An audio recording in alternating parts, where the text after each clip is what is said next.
Посреди поля, расположенного недалеко от жилого района, была старая заброшенная стройка, там и поселилась беременная собака, которая вскоре родила 5 малышей. Раньше у нее были хозяева, но как только они заметили большой живот собаки, то сразу выбросили собаку.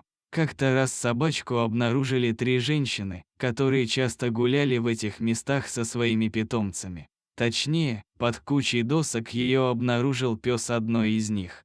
Бездомная собака выглядела очень плохо, была до невозможности худой, зато щенята были толстыми карапузами. Непонятно, чем вообще могла питаться мать среди старой стройки и мусора.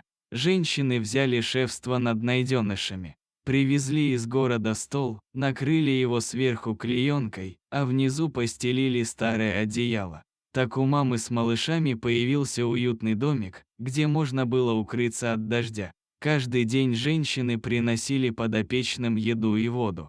Через время мама-собака заметно округлилась и всегда радостно встречала своих спасительниц. Питомцы женщин весело играли с дворнягой, носясь по полю. Щенята со временем тоже стали проявлять интерес к взрослым псам, а те благосклонно к ним относились. Один раз женщины пришли проведать своих подопечных питомцев, но к ним никто не вышел из домика. Они звали маму-собаку, но все безрезультатно.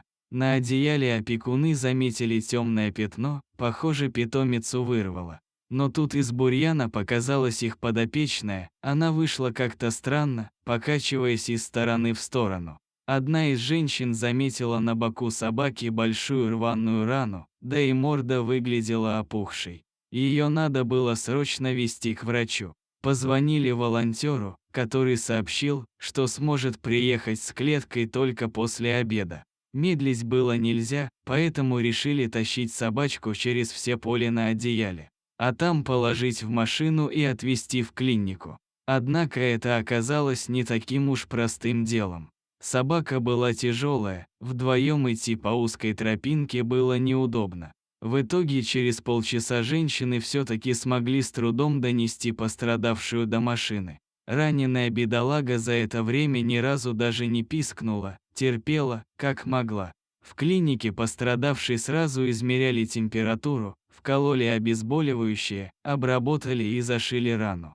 Собачка оказалась умницей, все процедуры героически вытерпела. Потом ее забрала домой одна из женщин. А вечером они отправились за щенками этой красавицы. Надеемся, что в ближайшее время получится найти для всех хорошие семьи. Переходите на наш канал, у нас много интересных видео о животных. До свидания.